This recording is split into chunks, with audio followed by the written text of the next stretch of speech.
그리고 지난 시간에는 하나님이 미리 정하신 자들을 부르시고 또 그들을 의롭다 하시고 의롭다 하신 그들을 바로 영화롭게 하셨다라는 것에 대해서 우리가 함께 말씀을 나눴습니다. 그것은 바로 미리 예정하신 것에 대해서 말씀하시는 것이고, 성도는 바로 예정이라는 말 앞에서는 자신의 의를 포기할 수밖에 없다라는 것에 대해서 우리가 말씀을 드렸습니다. 미리 예정하셨다라는 것은 어떤 기능적인 의미가 있다라는 사실을 우리가 기억해야 됩니다. 즉 무엇을 위해서 미리 예정하셨느냐라는 것이죠. 그 이유가 29절에 있습니다. 29절에 보면 많은 형제 중에서 맏아들이 되게 하려 하심이라라는 말씀으로 밝혀집니다. 다시 말해서 미리 정하시고 부르신 것은 예수님을 많은 형제들 중에 맏아들이 되게 하시기 위해서이지 우리의 어떤 구원의 목적으로 한 일이 아니다라는 것을 말씀을 하고 있습니다. 다시 말해서 미리 정하신 것도 우리의 구원이 기초가 된 것이 아니다라는 사실을 기억해야 됩니다. 예수 그리스도가 기초가 됐다라는 사실을 기억해야 됩니다. 우리를 부르신 것도 예수님 때문에 부르신 것이다라는 것을 말씀하고 있는 것입니다. 우리가 의롭게 된 것도 우리의 어떤 자격이 있어서 우리를 의롭게 된 것이 아닌 것입니다. 우리가 무슨 선행을 해서 우리가 어떤 대단한 일을 해서 의롭게 된 것이 아니라 바로 예수님의 의가 우리에게 주어져서 우리들이 그냥 의롭게 됐다라고 볼 수가 있습니다.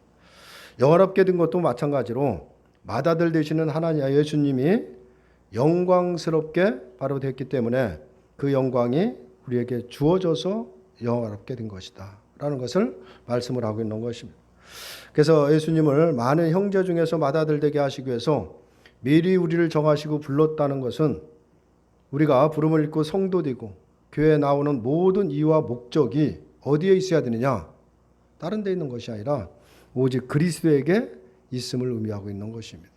그래서 우리 신앙의 처음부터 끝까지 과정도 마찬가지고 우리의 항상 바라보는 시선은 어디에 있어야 되냐? 바로 오직 예수 그리스도에게 있어야 된다라는 것입니다. 다시 말해서 하나님이 택하시고 부르신 것은 오직 예수님 중심으로 일하시는 그 하나님의 그 마음이 무엇인지를, 왜 하나님이 우리를 부르시고 예수님이 이 땅에 보내셨는가를 그 마음을 알고 그 마음을 따라 살아가는 자들을 바로 택하신 것이다 라고 볼 수가 있습니다. 다시 말해서 예수님만 영화롭게 하라고 택하셨다라는 것을 말하고 있는 것입니다. 하나님의 그 일에 대해서 우리가 뭐라고 거기다 반문할 수 있겠느냐라는 것이죠. 단지 하나님의 일을 인정하고 믿으면 되는 것입니다. 이것이 성도가 해야 될 일이다라는 것이죠. 이렇게 모든 일을 하나님이 하고 계시기 때문에 인간 편에서 만들어낸 일 가지고 하나님의 일이라고 말해서도 안 되는 것입니다. 아무리 기독교적인 일이라고 해도 그것 자체가 하나님의 일이 아니다라는 사실을 기억해야 됩니다. 하나님의 일은 많은 형제 중에서 맏아들 되게 하시는 것입니다. 즉 부르심을 입은 형제들이 진심으로 주님만이 참된 아들이시고 주님만이 의로우시고 주님만이 영광 받으셔야 될 분이다라는 것입니다. 이런 고백으로 그리스도께 나오기를 원하신다라는 사실을 기억해야 됩니다.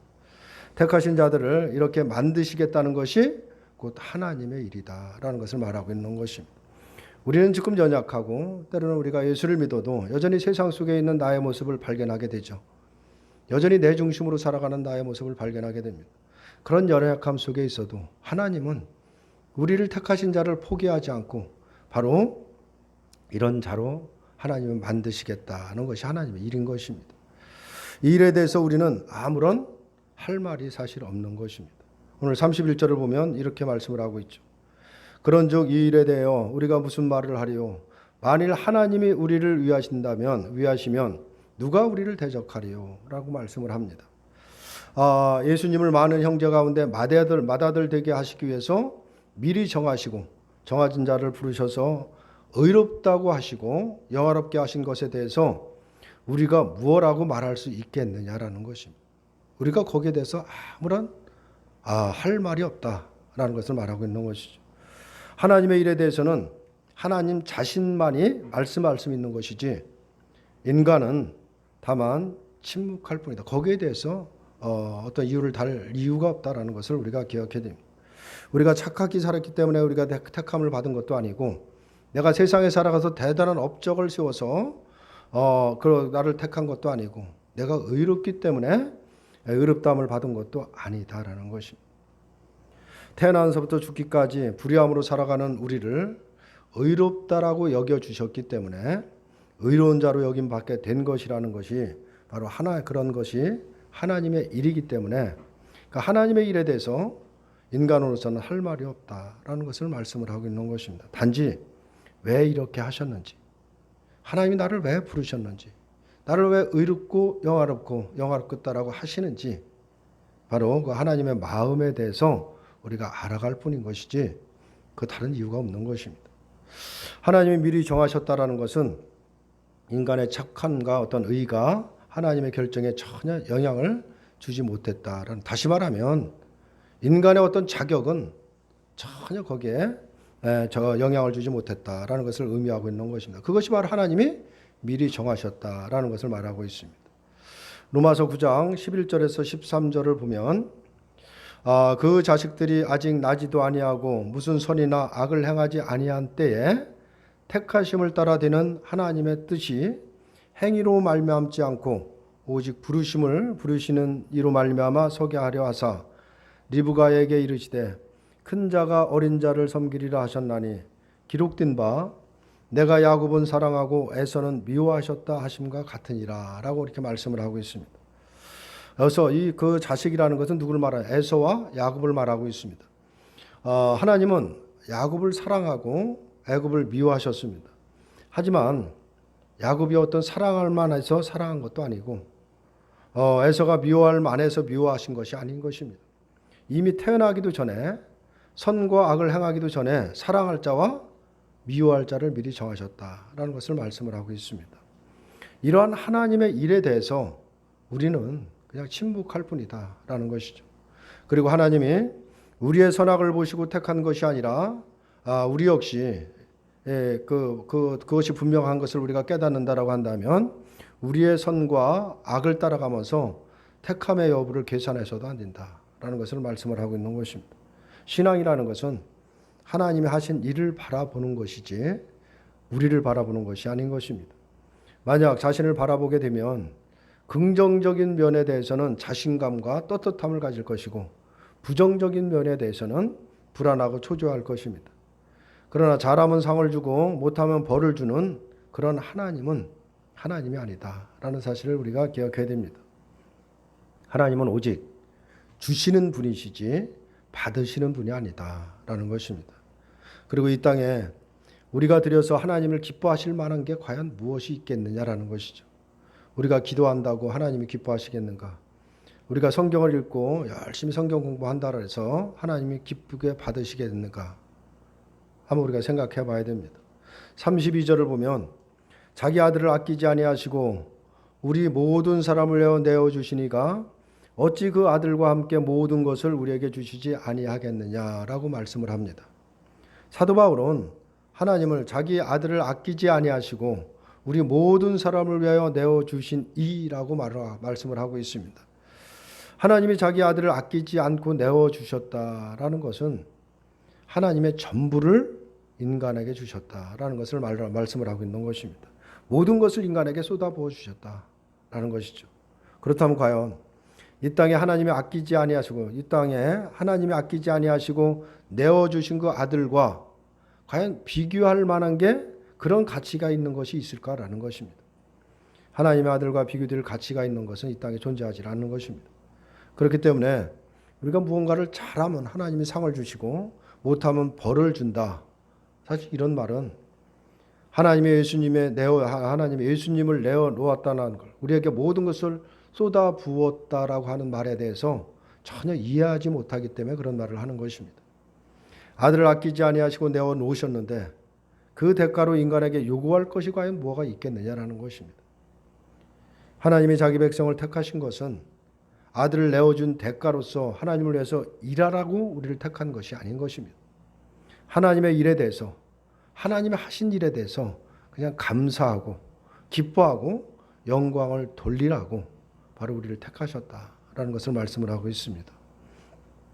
아들을 보내신 것은 하나님이 하신 일이지만은 그 아들을 믿고 사랑하고 감사하는 것은 우리가 해야 될 일이 아니냐. 그러니까 예수님을 사랑하고 믿어야 한다는 말을 해야 하지 않겠느냐라는 이런 생각은 오늘 32절에서 그 아들과 함께 모든 것을 우리에게 주시지 아니하였느냐라는 이 말씀에 부딪힐 수밖에 사실 없는 것입니다. 사람들은 아들을 보내신 것이 하나님의 일이시고 또 십자가에 달려서 죽으신 것이 바로 예수님의 일이라고 한다면 그 하나님을 믿고 그 예수님을 믿는 것은 사람이 해야 될 책임이라고 생각을 하고 있는 것입니다. 그렇지만 사도 바울이 말하는 하나님은 전혀 그런 하나님이 아니다라는 것을 알 수가 있죠. 사도 바울은 하나님은 아들을 내어주실 때 아들과 함께 모든 것을 은사로 주신 분이다라고 이렇게 말씀을 하고 있습니다. 아들과 함께 모든 것을 은사로 주셨다라는 것은 예수님을 주시고 예수님과 함께 병 고치고 방언하고 귀신 쫓는 그 힘을 주셨다라는 것을 의미로 말씀을 하는 것이 아닌 것입니다. 바로 아들과 함께 주어지는 은사는 뭐냐? 믿음을 주셨다라는 것을 말하고 있는 것입니다. 다시 말해서 아들을 보내심과 함께 아들을 믿고 아들을 영화롭게 하고 아들을 기뻐하는 능력까지 함께 주셨다라는 것을 말씀을 하고 있는 것입니다. 그래서 아들을 믿고 그 아들을 영화롭게 하는 그 모든 성도들에게는 바로 하나님이 하시는 일을 바라보면서 기뻐할 수 있는 자가 된 것입니다. 내가 무엇을 해서 하나님께 보답하는 어떤 그런 차원이 아니라 그냥 되어진 일, 하나님이 우리를 보고 기뻐하시고 하시는 모든 일에 기뻐하고 감사할 수 있는 그런 은혜를 주셨다라는 것을 말하고 있는 것입니다. 결국 하나님은 모든 것을 주시는 분이고 인간은 단지 받아 누리는 자다라는 사실을 우리가 놓쳐서는 안 되는 것입니다. 받아 누리는 존재로 살으라고 우리를 택하시고 부르신 것입니다. 이런 하나님 앞에서 그럼 우리 보고 뭘 도대체 해야 되느냐 하란 말씀입니까? 라든가 그냥 가만히 있어도 됩니까? 라는 이런 반문, 이런 질문을 한다는 것은 얼마나 어리석은 말인가를 깨달을 수밖에 없습니다. 사도 바울도 그런즉 우리가 이 일에 대해서 무슨 말을 하리로라고 이런 말씀을 하고 있는 것입니다. 하나님이 하시는 일에 대해서 우리가 무엇이라고 말하겠느냐라는 것입니다. 오직 받은 것에 대해서 감사하고 살아가라고 부름받은 자가 곧 성도라는 것을 우리가 마음 깊이 생각하고 바로 거기에 은혜, 하나님이 되어진 하시는 모든 일에 기뻐하고 감사하고 살아가면 된다는 것입니다. 그런 자로 만들어 가겠다라는 것이 하나님의 일이다라는 것을 말씀을 하고 있습니다. 하나님은 아낌없이 주시는 분이시고 우리는 단지 그냥 받아 누리는 자다라는 것입니다. 아들까지 아낌없이 내어주시고 그 아들을 믿고 의지하고 영화롭게 하는 믿음의 능력까지 선물로 주신 그 하나님의 은혜가 얼마나 큰 것인가를 깨닫고 그 사랑이 얼마나 깊은 것인가를 우리가 날마다 마음 깊이 새기면서 그 은혜 감사하고 찬송하며 살아가면 성도된 삶을 살아가는 것이다 라는 것을 말하고 있는 것입니다. 이런 은혜와 사랑 안에 살게 된 자는 오직 택함을 받은 자밖에 없는 것입니다. 그것이 성도인 것입니다. 이것이 성도에게 주어진 특권이라는 것을 말하고 있는 것입니다. 성도를 부르신 것에 대해서 감사하면서 우리가 인생의 모든 것을 십자가에 못 박으신 그리스도와 함께 선 그 자리에서 우리 자신을 한번 돌아보면 과연 내가 무엇을 해야 될지를 알게 되는 것입니다. 그 자리에 섰을 때 그럴 때 섭섭한 것 그런 것은 있을 수가 없는 것이고 부족한 것도 있을 수가 없는 것입니다. 오직 그 자리에서 우리가 깨닫는 것은 뭐냐? 오직 넘치는 은혜와 사랑에 대한 감사밖에 없다라는 것을 말씀을 하고 있는 것입니다. 그래서 우리는 하나님이 하시는 일에 대해서 어떤 조건을 달 이유도 없고 반문할 이유도 없고 우리는 아무런 할 말이 없는 것입니다. 오직 하나님 우리에게 베푸신 은혜와 사랑에 늘 감사하며 살아가면 그것이 성도된 신분이다라는 사실을 말씀을 하고 있습니다. 우리는 과연 하루하루 살아가면서 어떤 마음으로 살아가는지 한번 돌아보시는 저와 여러분들이 되시기를 주님의 이름으로 축원합니다.